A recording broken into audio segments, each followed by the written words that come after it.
지금까지 메가3였고요. 이번에는 좀 더 자세한 시장 이야기 김태수 위원님과 함께 이야기해 보도록 하겠습니다. 위원님 안녕하세요. 네, 안녕하세요. 네, 간밤 뉴욕 증시는 무디스가 미국의 지역 은행들의 신용 등급을 대거 강등하면서 3대 지수 하락 마감을 했습니다. 좀 더 자세하게 알고 싶은데요. 설명해 주실 수 있을까요?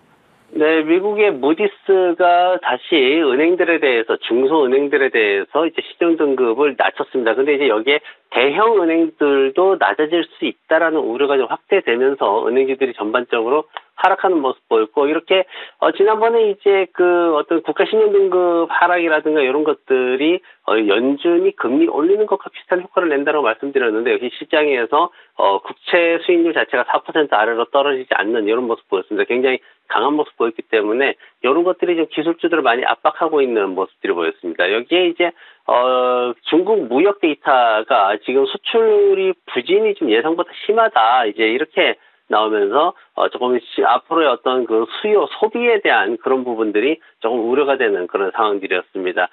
그리고 또 하나 보면 이제 뉴욕에서 뉴욕 연준에서 발표한 건데 2분기 미결제 신용 잔액이 지금 한 4.6% 증가를 했는데 이 부분이 조금 우려가 된다라고 얘기를 했습니다. 다만 이제 전반적으로 재정적 어려움이 있다는 수준은 아니지만 그래도 뭔가 이렇게 미결제 신용 잔액이 늘어난다라는 거는 소비자들의 소비가 조금 타격을 받을 수도 있기 때문에 그런 부분들을 좀 지켜봐야 될 것 같고요. 그리고 IBDT에서 이제 경제 낙관론 지수 발표를 했는데 8월 달에 40.3이 나왔어요. 예상보다도 굉장히 하락하는 모습 보였습니다. 앞으로 6개월 동안의 경제 전망도 하락을 했고 개인 재정도 하락을 했고 그리고 연방 정책에 대해서 경제 정책에 대한 신뢰도도 소폭 하락하는 모습을 보이면서 전체적인 경기 불안에 대한 그런 모습들이 좀 나타났습니다. 그리고 유가는 다시 또 반등을 했는데 이제 우크라이나 대통령이 러시아에다가 얘기를 했죠. 한국 계속 봉쇄하면은 보복하겠다 얘기를 했죠. 지금 보복에 대한 얘기가 자꾸 나오고 있어서 조금 확장된 전쟁이 좀 확산되는 이런 모습 보이고 있는 것들이 시장에 또 다른 우려가 되고 있는 그런 상황이기도 하고요. 그리고 사우디 쪽에서는 이제 다음 달부터 자발적으로 공급 억제하는 약속을 지키겠다 이러면서 전반적으로 유가가 반등하는 모습을 보였습니다. 전체적으로 시장은 이제 목요일날 CPI 데이터 발표되는 거 앞두고 전체적으로 연준의 눈치를 조금 보는 그런 분위기를 나타내고 있습니다. 네, 그렇다면 좀 더 자세한 종목별 이슈들 다뤄보도록 하겠습니다. 일라이릴리 소식부터 전해주시겠어요?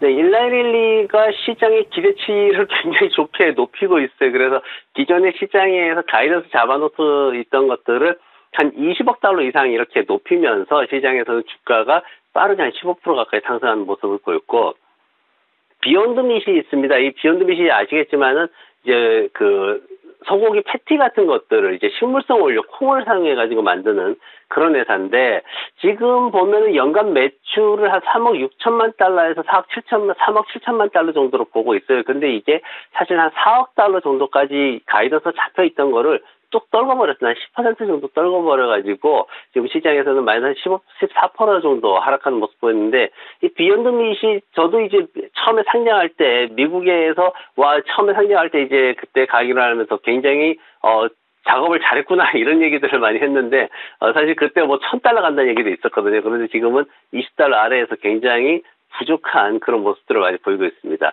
데이터독 회사가 지금 마이너스 20% 하락을 했어요. 앞으로 이제 실적 매출 범위를 좀 다운시켜가지고 또 얘기를 했고 지금 계속해서 좀 다운시키는 모습들이 나오면서 주가가 안 좋은 모습 보이고 있습니다.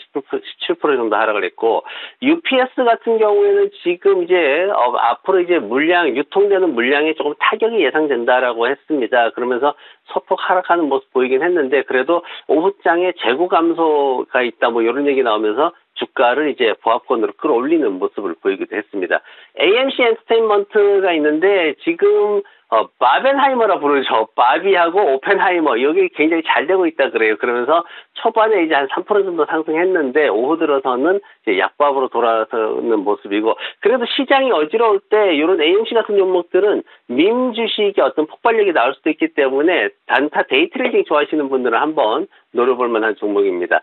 델 컴퓨터를 가져왔는데 이 델 컴퓨터가 굉장히 좋은 결과를 가지고 왔어요. 앞으로 인공지능 관련해가지고 그쪽 섹터에서 2025년도 해가지고 한 4, 5%도 더 늘어날 것이다. 그래서 장기적인 주가 목표를 81달러까지 지금 모건 스탠리에서 잡아놓고 있기 때문에 이런 부분들로 인해 가지고 지금 컴퓨터 주식임에도 불구하고 그동안 우리는 이제 컴퓨터 주식은 시장이 안 좋다 그래가지고 계속 외면하고 있었는데 어느새 주가가 빠르게 올라온 최근 한 달 동안 빠르게 올라와서 전고점까지 올라오는 이런 모습들을 보이고 있었습니다. 네, 간밤 종목별 이슈들 자세하게 짚어봤습니다. 그렇다면 오늘 위원님의 픽은 무엇일까요? 전자서명 1위 기업입니다. 도큐사인 가져오셨어요?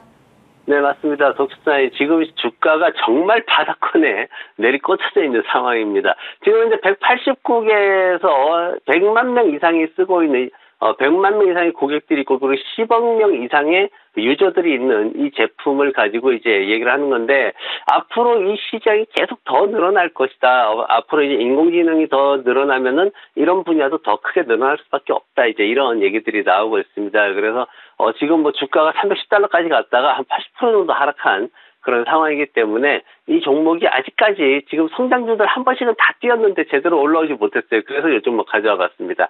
재무 구조 보면은 전반적으로 실적 기대치는 그래도 다 충족을 하고 있어요. 그리고 연간 매출액도 증가 상태를 계속 유지하면서 성장성을 가지고 있고 그리고 연간으로는 아직 수익을 못 내고 있지만 분기별로는 지난 분기에 흑자 전환에 성공을 했습니다. 그러면서 매수 의견도 유지가 되고 평균 목표가 66달러, 최고 90달러까지 이렇게 보고 있는 상황이고 9월 14일 날 실적 발표 앞두고 있는데 이때도 9센트 순이익 전망이 기대되고 있는 그런 좋은 상황입니다. 그래서 차트 보시면은 50달러 기준으로 매수해서 손절매 아래쪽에 짧게 48달러 잡고 목표가 60달러 잡으면 굉장히 심플한 그림이 나오게 되는 거고 다만 시장 흐름에 따라서 조금 차트가 흘러내릴 수도 있습니다. 볼린저 밴드 하한선에 껴있기 때문에 그래서 이 하한선이 밀리게 되면은 46달러 기준으로 매수를 해서 손절매는 아래쪽에 44달러 잡으시고 목표가는 여전히 60달러 잡으시면은 편안하게 투자를 하실 수 있을 것 같습니다. 오늘 위원님의 픽은 도큐사인이었습니다. 50달러 혹은 46달러에서 매수를 해서요. 60달러 목표가 잡고 투자해보자 이야기해 주셨습니다. 지금까지 김태수 위원님과 함께했습니다. 오늘도 좋은 말씀 감사합니다. 네, 고맙습니다.